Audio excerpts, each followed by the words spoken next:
दोस्तों, आज हम लोग देखेंगे डीजी साइजिंग कैलकुलेशन। ये डीजी साइजिंग कैलकुलेशन मेनली कहाँ यूज़ कर रहा है? जो बड़ा बड़ा इंडस्ट्री रहता है उसको अंदर डीजी कैसे सिलेक्शन कर रहा है वो हम लोग आज देखेंगे। वो डीजी सिलेक्शन करने के लिए हम लोग को चाहिए था 3 डेटा। एक है बेस लोड है, दूसरा है large size motor running and starting load है, तीसरा चाहिए था डीजी डेटा। ये तीनों डेटा मिलने के बाद हम लोग कैलकुलेट करेंगे डीजी साइज कितना चाहिए। वो डीजी साइज भी हम लोग 3 मेथड में कैलकुलेट कर सकते। एक है PG1 normal running condition including 20% future capacity. ये देख लिया आप, हमारा बेस लोड कितना है उसका हिसाब से हम लोग 20% ज़्यादा लेके हम लोग डीजी सिलेक्शन कर सकते। सेकेंड मेथड है PG2 DG with stand permissive short time over current. DG her DG के लिए एक शॉर्ट टाइम ओवर करंट रहता है, उसका हिसाब से हम लोग डीजी सिलेक्शन कर सकते। थर्ड मेथड है DG terminal voltage drop with permissive value under transient condition. ये डीजी टर्मिनल का पास कितना वोल्टेज ड्रॉप रहना चाहिए ड्यूरिंग मोटर स्टार्टिंग टाइम पे, वो उसका हिसाब से हम लोग ये डीजी हम लोग सिलेक्शन कर सकते। अभी जाएंगे बेस लोड कैलकुलेशन। फर्स्ट हमारा बेस लोड कैलकुलेशन के लिए हम लोग को लोड डिटेल चाहिए था। ये लोड डिटेल कौन देगा? हमारा क्लाइंट देना चाहिए। ये क्लाइंट हम लोग को दिया था ये टोटल लोड लिस्ट। ये टोटल लोड लिस्ट है, देने के बाद हम लोग कैलकुलेट करना था एक एक मोटर और एक एक यूनिट है कितना किलोवाट ले रहा है, कितना केवीए ले रहा है, कितना केवीआर ले रहा है। उसका हिसाब से हम लोग ये बेस लोड को फाइंड आउट कर सकते हैं। अभी एग्जाम्पल देख लीजिए, मोटर ये कौन सा 3 फेज में रनिंग हो रहा है, सिंगल फेज में रनिंग हो रहा है, वो चेक करना था। ये 415 वोल्ट दिया हुआ इधर, ये 3 फेज में रनिंग हो रहा है। ये मोटर का रेटेड पावर है 37 किलोवाट। ये मोटर का ऑब्जर्व पावर है 30.80। मतलब है मोटर का रेटेड पावर 37 किलोवाट है, वो काम करता था 30.80। मतलब वो ऑफ लोड भी काम कर सकते, 70% लोड में भी काम कर सकते। उसका हिसाब से ये वाला कम रहता है। उसके बाद वो मोटर स्टैंड बाई के लिए यूज़ कर रहा है, रनिंग है। मतलब है इंडस्ट्रियल में तो कोई कोई इम्पोर्टेंट जगह पे हम लोग को चाहिए था एक स्टैंड बाई मोटर, एक रनिंग मोटर। एक खराब हो गया तो दूसरा काम करना शुरू करेगा। वो जो मोटर रनिंग है, वो जो मोटर वर्किंग कंडीशन पे, वो फर्दर हम लोग को चाहिए था वो मोटर कंटिन्यूस रनिंग होता है, नहीं तो बीच बीच में बंद होता है। मतलब जो कंटिन्यूस रनिंग है वो कंटिन्यूस काम करते रहता है। उसके बाद वो कंटिन्यूस काम करने के बाद कुछ प्रॉब्लम हो गया तो उसका स्टैंड बाई मोटर चलता है। कभी कभी मोटर क्या होता है बीच बीच में ऑन में रहता है, बीच में जो बंद भी रहता है, वो वाला इंटरमीडिएट कैटेगरी में आ जाएगा। अभी जो ये डेटा पूरा हमारा क्लाइंट देगा हम लोग को, ये देने के बाद हम लोग को मिल जाएगा डिमांड फैक्टर। डिमांड फैक्टर हम लोग कहाँ से कैलकुलेट करेंगे? आप देख सकते हैं demand factor equal to A divided by B. हमारा ये इधर ऑब्जर्व पावर है, बी रेटेड पावर है। ये डिवाइड करने के बाद हम लोग को मिल जाता है 0.83%। ये मोटर रनिंग होता है, मतलब ये 0.83% मोटर लोड है। उसका power factor motor name plate से मिल जाएगा। जो एफिशिएंसी है, ये एफिशिएंसी हम लोग लेना चाहता हमारा इंडियन स्टैंडर्ड से। जो हमारा इंडियन स्टैंडर्ड का नंबर है 12615 5 है। ये हमारा इंडियन स्टैंडर्ड है, उसको अंदर जाके हम लोग सेलेक्ट कर सकते। जो 37 किलोवाट है उसका सीधा देखेंगे तो ये एफिशिएंसी हम लोग को मिल जाएगा। ये सारा डेटा रखने के बाद हम लोग कैलकुलेट करना था किलोवाट कितना है। ये आप देख सकते हैं F equal to A divide by D. ये हमारा ये ऑब्जर्व पावर है, उसका साथ डिवाइडेड बाई डी हमारा एफिशिएंसी डिवाइड करेंगे तो हम लोग को मिल जाएगा हमारा रेट कंज्यूम्ड लोड है, मतलब जो किलोवाट है जितना वो कितना किलोवाट है वो कंज्यूम करता है। उसका बाद हम लोग को कैलकुलेट करना था केवीए, मतलब जो अभी हम लोग क्या कर दिया है रेटेड पावर से सॉरी ऑब्जर्व पावर से हमारा एफिशिएंसी को डिवाइड किया है। वो जगह पे अभी क्या करना है, हमारा रेट जो पावर हम लोग को मिल गया है उसको साथ मल्टीप्लाई डिवाइड करेंगे हमारा पावर फैक्टर को, हम लोग को मिल जाता था केवीए। उसका बाद केवीआर कैसा करेंगे फाइंड आउट करेंगे। केवीआर इक्वल टू ये वाला KVA minus square root of 1 minus P F square. ये फार्मूला रखने हैं, ये फार्मूला को अंदर ये जो डेटा चाहिए वो रखने के बाद ये वाला मिल जाएगा। केवीआर मिलने के बाद ये टोटल किलोवाट कितना है कंटिन्यूस। अभी हम देखा था पहले continuous load, stand by load, intermediate load, वो तीनों को अंदर किलोवाट कितना है कंटिन्यूस लोड का किलोवाट कितना है टोटल किलोवाट है वो हम लोग ये लाइन्स पे सिलेक्शन करना था। ये कंटिन्यूस लोड है, उसका किलोवाट कितना है ये पूरा जोड़ना है। जोड़ने के बाद यहाँ मिल जाएगा 422.64 किलोवाट है। उसके बाद उसका केवीआर है, ये लास्ट लाइन पे देख लीजिए केवीआर है, ये कंटिन्यूस लोड का केवीआर यहाँ दिया हुआ। ये टोटल कितना किलो केवीआर है टोटल मिल रहा है, ये वाला कंटिन्यूस लोड का केवीआर है। उसके बाद इंटरमीडिएट लोड का ऐसा ही हम लोग सिलेक्शन करना है। उसके बाद ये स्टैंड बाई लोड का है, इतना हमारा जो हम लोग को उस ये total kilowatt for continuous load, intermediate load, stand by load को मिलने के बाद हमारा चाहिए था एक ड्यूटी फैक्टर, मतलब है कंटिन्यूस लोड डीजी से हम लोग कंटिन्यूस चालू करना है।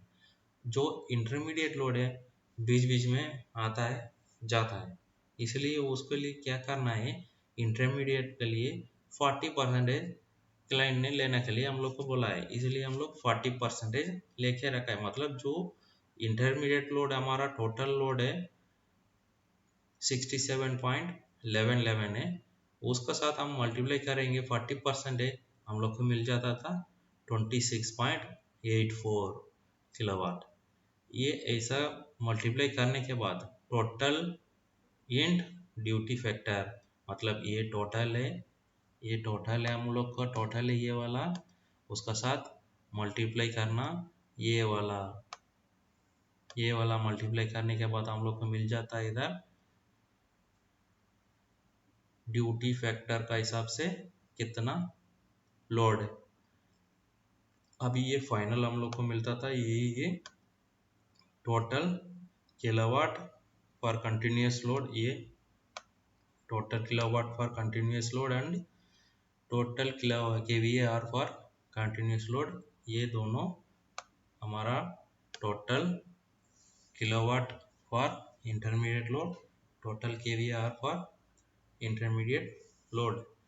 उसका हिसाब से हम लोग बेस लोड सिलेक्शन करेंगे। Base load demand KVA equal to root square root of kilowatt square plus KVA और स्क्वायर। हम लोग को पता है ये टोटल किलोवाट हमारा पास है, ये ऐड करेंगे तो 449.48 है। ये total KVR intermediate and continuous load का केवीआर है। ये प्लस करेंगे तो ये वाला डेटा मिल जाएगा। ये दोनों डेटा से हम लोग ये दोनों डेटा यहाँ फार्मूला पे अप्लाई करेंगे। 570.33 हमारा बेस लोड केवीए। अभी हम लोग को मिल गया था बेस लोड 449.48 है। Base load KVR 280.51 KVR, base load 570.33 KVA sorry. हम शुरू में बताया था हम लोग को चाहिए डीजी फाइंड आउट करने के लिए फर्स्ट डाटा था बेस लोड। अभी हम लोग को मिल गया टोटल बेस लोड। इसको अंदर आप ये हाइलाइटेड देख सकते। ये हाइलाइटेड क्या है? ये 75 किलोवाट है, हमारा लार्ज साइज मोटर है। जो हमारा डेटा है क्लाइंट ने दिया है ये डेटा को अंदर कौन सा मोटर है लार्ज साइज वो देखना था। ये 75 किलोवाट मोटर है, ये लार्ज साइज मोटर हमारा है। ये आप ध्यान रखिए।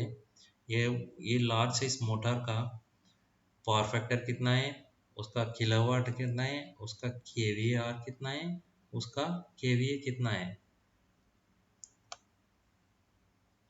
अभी हम लोग जाएंगे large size motor starting and running load calculation. वो लार्ज साइज मोटर हम लोग को क्या है कितना है, एक ही है। उसका रेटेड पावर कितना है 75 किलोवाट है। वो रेटेड पावर मिलने के बाद उसका लोड फैक्टर भी हम लोग को मिल जाएगा 0.73। आप देख सकते हैं ऊपर एक टेबलर कॉलम पे ऑलरेडी हम लोग मेंशन किया ना 0.73 ये हमारा ऑब्जर्व पावर है। उसके बाद उसका रेटेड एफिशिएंसी भी हम लोग को टेबलर कॉलम पे मिल जाएगा। फिर रेटेड पावर फैक्टर भी हम लोग को टेबलर कॉलम में मिल जाएगा। कोई भी मोटर स्टार्टिंग करने के समय पे उसका पावर फैक्टर कम हो जाएगा। मतलब है जो पावर फैक्टर डिपेंड होता था ये स्टार्टर का हिसाब से। सपोज डीओएल स्टार्टर के लिए हम लोग यहाँ कैलकुलेशन के लिए यूज कर रहा था डीओएल स्टार्टर। अभी वो डीओएल स्टार्टर नहीं है, दूसरा स्टार्टर के लिए हम लोग कितना लेना है वो हम बाद में बताएंगे। अभी देख लीजिए ये हम लोग इधर यूज कर रहा था डीओएल स्टार्टर। वो डीओएल स्टार्टर यूज करने के समय पे मोटर लेता है 6 टाइम्स ऑफ स्टार्टिंग करंट है। अभी देख लीजिए वो स्टार डेल्टा स्टार्टर यूज करेंगे तो 4 टाइम्स ऑफ रेटेड करंट है मोटर लेगा। ऐसा ही सॉफ्ट स्टार्टर को यूज करेंगे तो 3 टाइम्स ऑफ रेटेड करंट लेगा।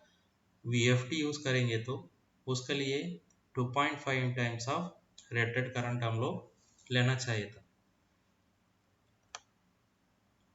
ये लार्ज मोटर रनिंग कंडीशन में कितना लोड ले रहा है बोल के हम लोग इधर कैलकुलेशन अलग अलग करके रखा है। ये डेटा ये तीनों किलोवाट केवीए केवीआर ये तीनों डेटा हम लोग को यहाँ से भी मिल जाएगा। ये देख लिए आप ये तीनों उसका किलोवाट केवीए केवीआर था। ये सेम इधर भी हम लोग को मिल जाएगा। उसके बाद लार्ज साइज मोटर स्टार्टिंग में कितना लोड ले रहा है वो देखना है।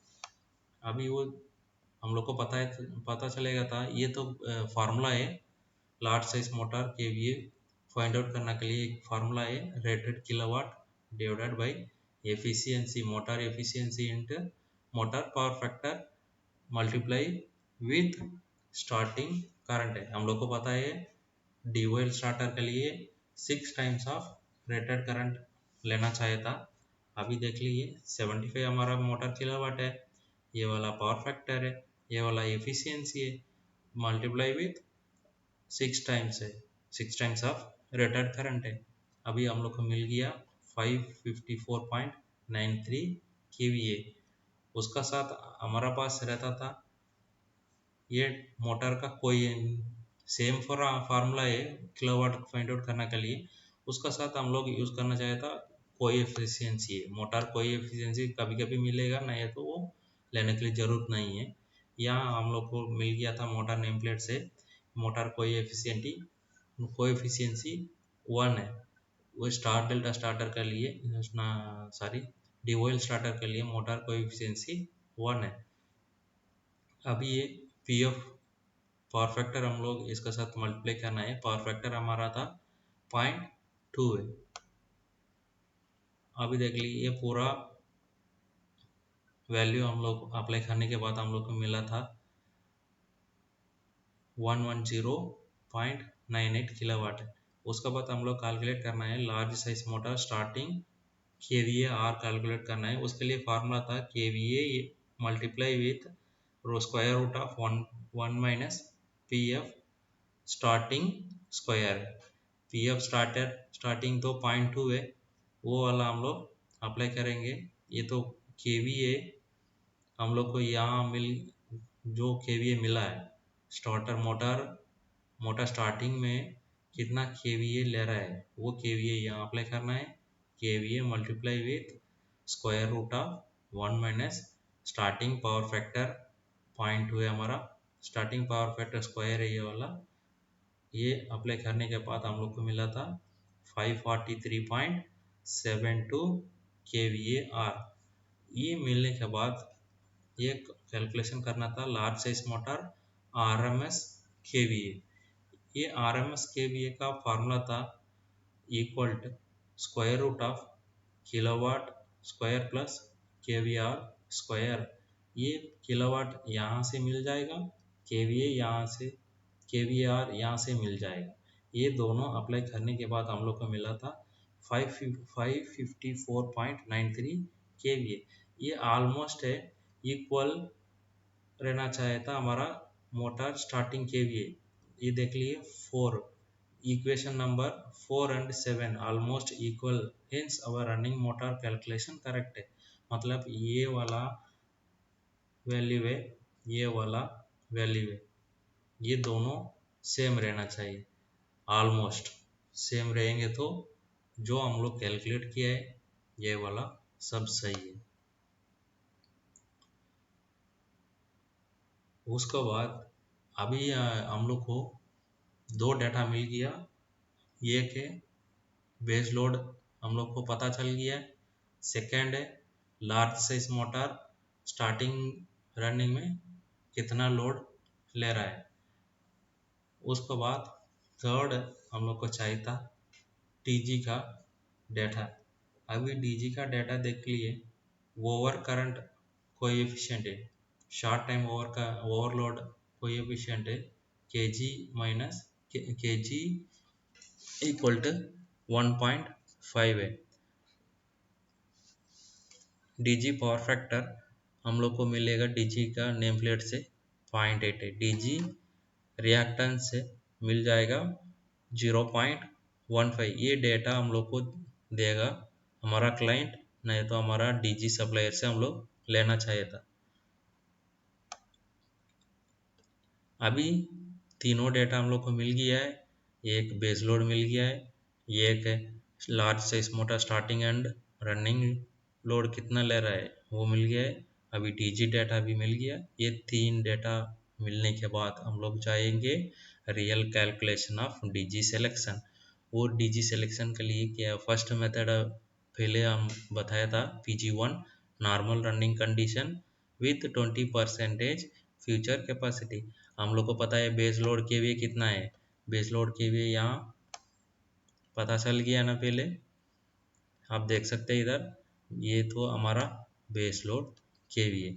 ये बेस लोड केवीए मिलने के बाद उसका साथ हम लोग 20% फ्यूचर कैपेसिटी रख के हम लोग ले कैलकुलेट करेंगे हम लोग को मिलता था 684.396 kVA। आप ये पूछ सकते 20% क्यों देना है? ये रिक्वायरमेंट है हमारा क्लाइंट का है। 20% भी रह सकते, 20%, 15% भी रह सकते, फिर 30% भी रह सकते हैं। ये हमारा क्लाइंट का रिक्वायरमेंट है। ये एक मेथड है, हम लोग को एक मेथड में मिल गया था 684.396 kVA फॉर 570.33 बेस लोड। ये हमारा बेस लोड है।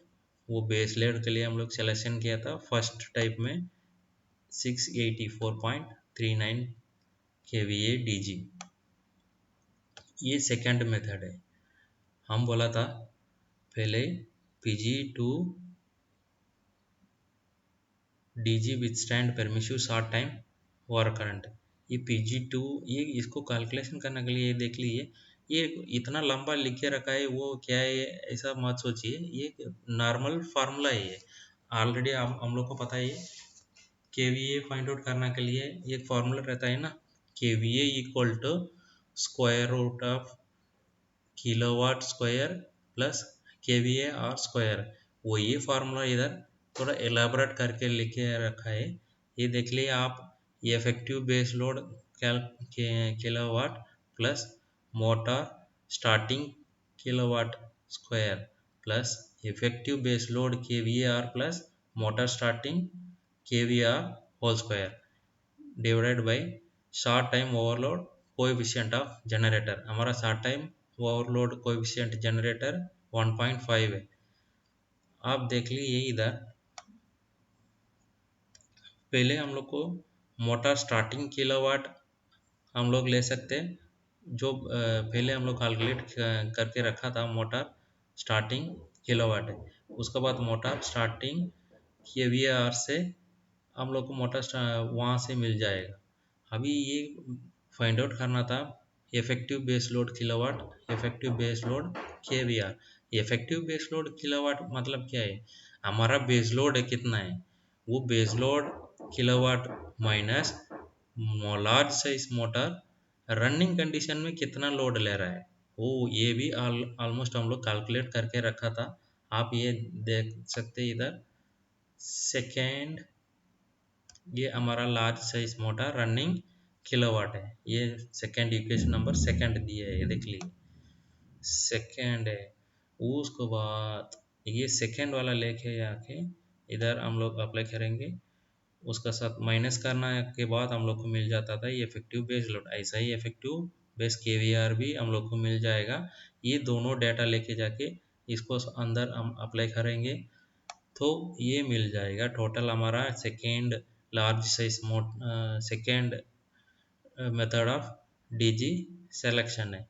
ये देख लीजिए 623.64 केवीए हमारा सेकेंड मेथड का डीजी सिलेक्शन है। इसमें देख सकते हैं आप डीजी का एफिशिएंसी भी हम लोग लेना चाहिए था बाद में।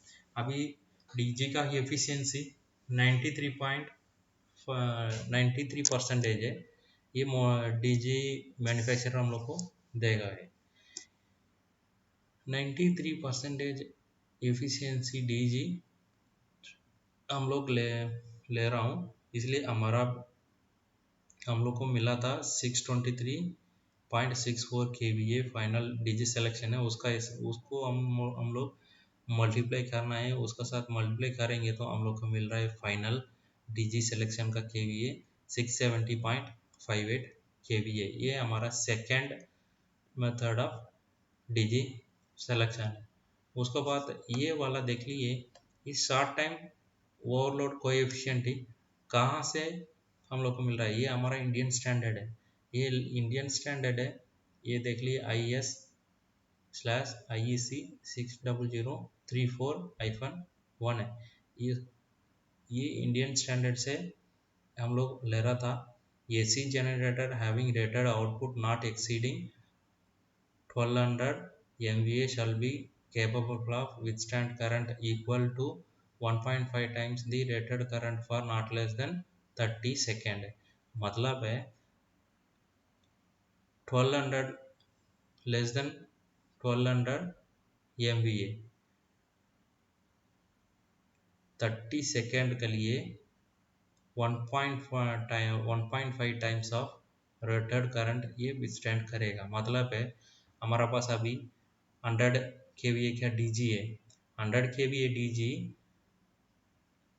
150 kVA लोड हम लोग दे सकते कितना सेकेंड, 30 सेकेंड तक ये लोड विथस्टैंड होना चाहिए। वो 150 kVA का लोड हम लोग 100 kVA का DG को दे सकते हैं। ऐसा ही नीचे भी ये 1200 लेस देन 1200 का है, ये अबो 1200 का दिया हुआ है। ये वाला कितना सेकंड, ये 30 सेकंड विथस्टैंड कर रहा है 1.5 टाइम्स, ये 15 सेकंड विथस्टैंड हो रहा है 1.5 टाइम्स। हम लोग अभी जाएंगे थर्ड मेथड है। थर्ड मेथड में क्या करना है, वोल्टेज ड्रॉप हिसाब से हम लोग कैलकुलेट करना है। वो ये हमारा वोल्टेज ड्रॉप का फार्मूला है। ठीक है, यहाँ देख लिया हम लोग 10% वोल्टेज ड्रॉप लेके रखा है, जो डीजी टर्मिनल का पास 10% वोल्टेज ड्रॉप रहना चाहिए during the large size motor starting condition में। अभी देख लीजिए large size motor starting and ये टोटल लोड स्टार्टिंग करने के समय पे पावर बंद हो गया तुरंत, तो ये डीजी चालू होना चाहिए ना। उस समय पे हमारा डीजी टर्मिनल का पास 10% रहना चाहिए था वोल्टेज ड्रॉप, वो वाला कैलकुलेट करेंगे। अभी ये वाला टोटल क्यों मिला है, total 20% voltage drop is permitted for DG to motor है। मतलब है ये वाला क्या होता है, डीजी टर्मिनल से पैनल तक है ये 10% है, उसका बाद डीजी पैनल से मोटर टर्मिनल तक है वो वाला 10%, टोटल मिला के 20% voltage drop allowed for a motor starting condition पे। अभी देख लीजिए वोल्टेज ड्रॉप फार्मूला है RMS KVA plus base load KVA multiply 1 divided by voltage drop minus 1 multiply DG transient reactance है। हम लोग को पता है ट्रांसिएंट रिएक्टेंस 0.15, हम लोग को कितना वोल्टेज ड्रॉप चाहिए, डीसी टर्मिनल का पास 10% है, 10% यहाँ हम लोग लेना चाहिए था। 10%, 10 डिवाइड बाई 100 करेंगे तो ये 0.1 मिल जाएगा। उसके बाद है हम लोग को पता है RMS KVA, RMS KVA कहाँ से मिला, motor starting motor starting load calculation किया था, उसमें लास्ट पॉइंट है ये वाला RMS KVA। उसके बाद बेस KVA भी हम लोग को पता है, ये दोनों हम अप्लाई करेंगे। अभी मिला है 1519.10 KVA, इतना रेटिंग का मोटर चाहिए हम लोग को। ये बेस लोड 570.33 के लिए। ये देख लीजिए ये मोटर अभी आप देख सकते 3 मेथड में हम लोग को डीजी साइज मिल गया है। मतलब है हमारा बेस लोड है कितना है 570.33 KVA। आप पूछ सकते 570 KVA के लिए ये 3 टाइप लो KVA जनरेटर हम लोग सिलेक्शन किया था। अभी इसमें सिलेक्शन करना था जो लार्ज वैल्यू है। अभी इसमें देख लिए लार्ज वैल्यू कौन सा है 1519.10 KVA, ये हमारा डीजी साइज है। ये अभी अभी देख लिए डीजी साइज है, इसका साथ फ्यूचर के लिए 15% हम लोग दिया था। उसके बाद ये आया है 1746 KVA। अभी ये तो स्टैंडर्ड साइज नहीं है, स्टैंडर्ड साइज हमारा क्या है 2000 KVA का है, स्टैंडर्ड साइज है। अभी आप पूछ सकते हैं ये हमारा बेस लोड क्या है, इधर देख लिए बेस लोड हम लोग को मिला था 570.33।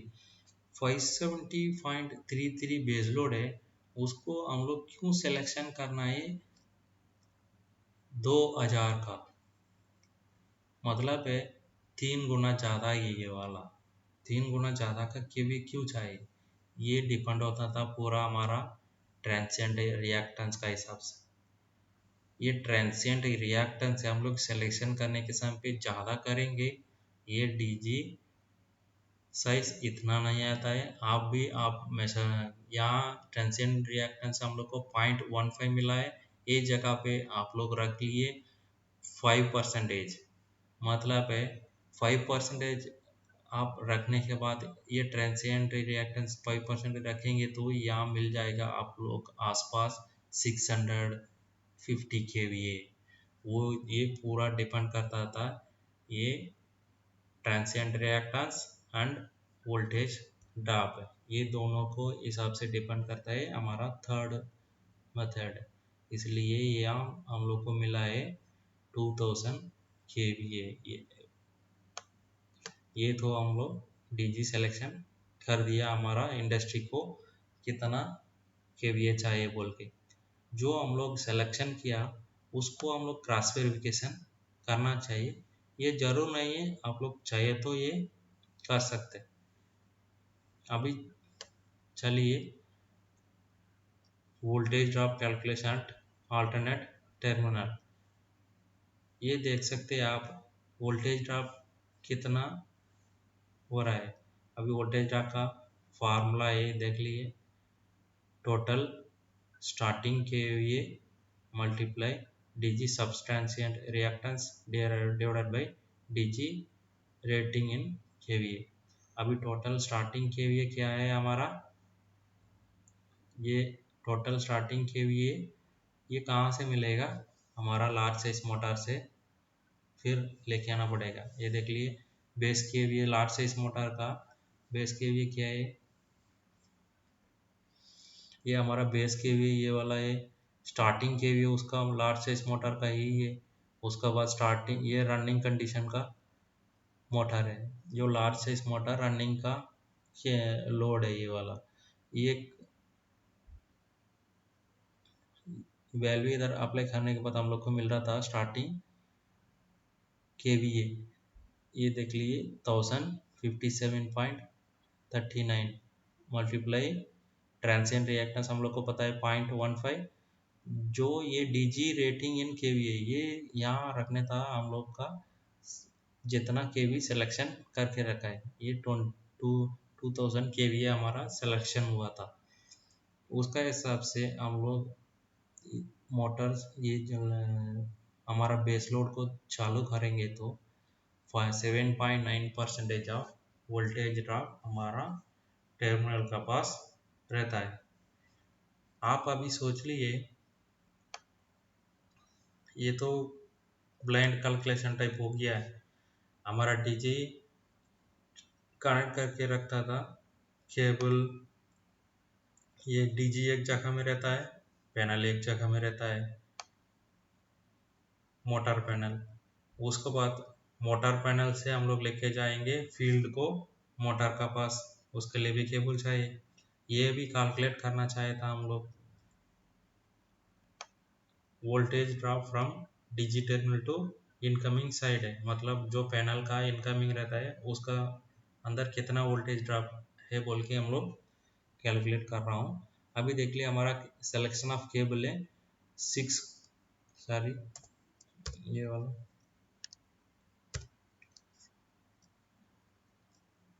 4 run int single core 630 square mm cable हम लोग सिलेक्शन करता हूँ। ये वाला एल्यूमिनियम है, उसका ये सबसे रेजिस्टेंस वैल्यू केबल डाटा से मिल जाएगा, उसका रिएक्टेंस वैल्यू पर किलोमीटर केबल डाटा से मिल जाएगा। ये वाला फार्मूला है हम लोग को ये मोटर का टोटल करंट फाइंड आउट करने के लिए। ये तो पता है हम लोग को, ये तो बेस के भी है ये। उसके बाद पता है स्टार्टिंग का के भी कितना है, ये दोनों में डिवाइड करेंगे तो √3 डिवाइडेड बाई 415 वोल्ट को डिवाइड करेंगे तो टोटल करंट हम लोग को मिल जाएगा। टोटल करंट हम लोग यहाँ से ये तो अप्लाई करना है स्टार्टिंग में कितना वोल्टेज ड्रॉप है। स्टार्टिंग वोल्टेज ड्रॉप अप्लाई करने के लिए हम लोग को चाहिए था cos पाई 0.2, ये वाला इधर अप्लाई करेंगे।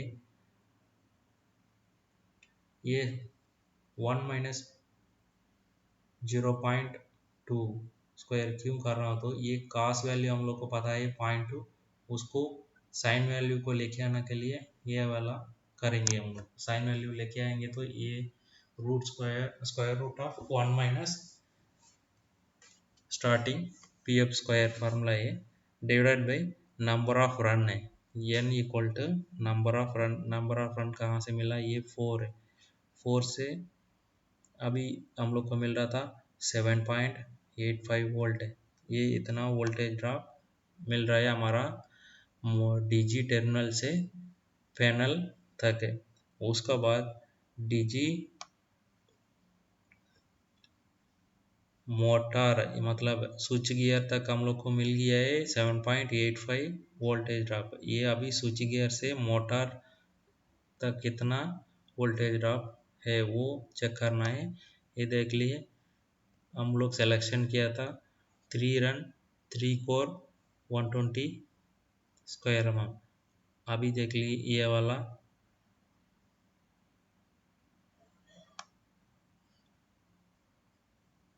रेसिस्टेंस एंड रिएक्टेंस वैल्यू मिल जाएगा हम लोग को डेटा केबल डेटा से। सेम एज इट इज हम लोग करंट वैल्यू फाइंड आउट करना है। ये पर्टिकुलर मोटर के लिए कहाँ जा रहा है तो वो पर्टिकुलर मोटर का फाइंड आउट करना है। ये टोटल यहाँ ले रहा था टोटल वैल्यू मतलब जो पैनल तक हम लोग लेना चाहिए total base KVA plus starting motor KVA, large size motor starting KVA. अभी ये तो पर्टिकुलर मोटर के लिए हम लोग लेके जाना था। जो हमारा लार्ज साइज मोटर है उसको खाली फाइंड आउट कर रहा हूँ, इसलिए हमारा पैनल से लार्ज साइज मोटर को कितना केवीए स्टार्टिंग टाइम पे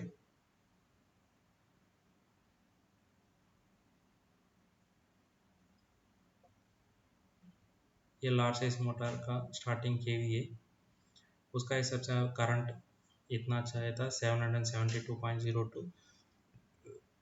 उसका हिसाब से ये ऑलरेडी सेम फार्मूला अप्लाई करेंगे तो हम लोग को मिल रहा है 16.70 वोल्ट। अभी हम लोग को पता चल गया है VD1 डीजी टर्मिनल से पैनल तक है। स्विच गियर पैनल तक हम लोग को मिला 7.85 वोल्ट है।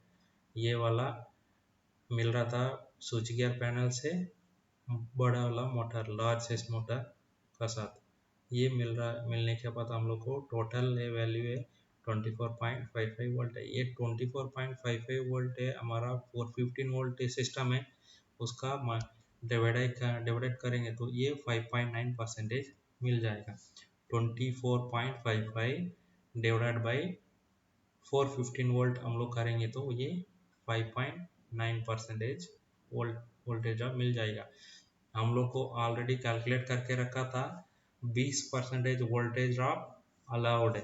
अभी यहाँ देख लिए 20% नहीं है और भी कम हो गया है। टोटल वोल्टेज ड्रॉप हम लोग को मिल रहा है 5.9%। जो हम लोग मोटर के लिए केबल सिलेक्शन करके रखा था वो सही है नहीं है, वो केबल साइज सही है नहीं है, वो क्रॉस वेरिफिकेशन करना था। उसके लिए ये वाला फार्मूला अप्लाई करेंगे। हमारा मोटर रेटिंग था 75 किलोवाट है। उसका एफिशिएंसी भी पता चलेगा। रेटेड पावर फैक्टर भी हम लोग को पता है। उसका हिसाब से मोटर का रेटेड करंट हम लोग फाइंड आउट करना है। रेटेड करंट करने के बाद उसका वोल्टेज ड्रॉप भी फाइंड आउट करना है। 9.14 वोल्टेज ड्रॉप है। ये अभी 415 वोल्टेज को हम लोग लेके आएंगे तो 2.2% वोल्टेज ड्रॉप रहता है हमारा मोटर का तरफ में। ये अभी देख सकते ये वाला पहले हम लोग डिसाइड किया था 10% allowed from switchgear panel to motor panel motor terminal तक। ये अभी हम लोग को मिला है 2.2%। ऑलमोस्ट ये लेस देन दी 10%, इसलिए हमारा केबल सिलेक्शन भी सही है। फर्दर हम लोग और एक क्रॉस वेरिफिकेशन कर सकते हैं। ये हमारा मोटर का शॉर्ट सर्क्यूट केवीए रेटिंग था 100 केवीए, उसका टाइम क्लियरेंस है, फॉल्ट क्लियरेंस टाइम था 0.25 सेकेंड। उसके लिए जो केबल हम लोग सिलेक्शन करके रखा है 3 रन इंटू 3 कोर का 120 स्क्वायर mm केबल है। अभी 123 रन मतलब है 120 इंटू 3, ये ऑलमोस्ट 360 स्क्वायर mm है। अभी ये वाला फार्मूला अप्लाई करेंगे तो ये मोटर शॉर्ट सर्क्यूट फार्मूला है। हमारा शॉर्ट सर्क्यूट लेवल लिया था 100 kVA multiply root square of square, ये मल्टीप्लाई रूट 0.25 है। ये सेकेंड ये विथस्टैंड होता था, ये फॉल्ट है। फॉल्ट विथस्टैंडिंग टाइम कितना है, क्लियरेंस टाइम 0.25 है। ये 144 है, कांस्टेंट वैल्यू है। एल्यूमिनियम केबल के लिए 144 कांस्टेंट हम लोग लेना चाहिए। ये करने के बाद 347.22 स्क्वायर mm मिल गया है। मतलब हमारा मोटर शॉर्ट सर्किट होने के बाद जितना किलो एम्पियर 100 किलो एम्पियर तक जा सकते, उसको विथस्टैंड करने के लिए 347.22 स्क्वायर mm का साइज केबल हम लोग के पास चाहिए था। हम लोग सिलेक्शन करके रखा है 360 स्क्वायर mm। सो हमारा केबल साइज सिलेक्शन आल्सो सही था। ये डेटा हम लोग वोल्टेज ड्रॉप कैलकुलेशन, ये बाद में ये मोटर केबल साइज कैलकुलेशन जरूरत नहीं पड़ेगा, ये हम लोग करेंगे तो केबल सिलेक्शन में आ जाएगा। फिलहाल ये इतना तक हम लोग को पता होना चाहिए था डीजी सिलेक्शन कैसा करेंगे बोल के। डीजी सिलेक्शन का हमारा डीजी सिलेक्शन इतना तक ख़त्म था। ये 3 मेथड है डीजी साइज सिलेक्शन करने के लिए, उसमें लार्ज साइज हम लोग सिलेक्शन करके रखा है। ये वीडियो आपको पसंद है तो सब्सक्राइब कीजिए। कुछ कमेंट करना है तो कमेंट में लिखिए, आपका जो डाउट है उसको हम एक्सप्लेनेशन देता हूँ। धन्यवाद।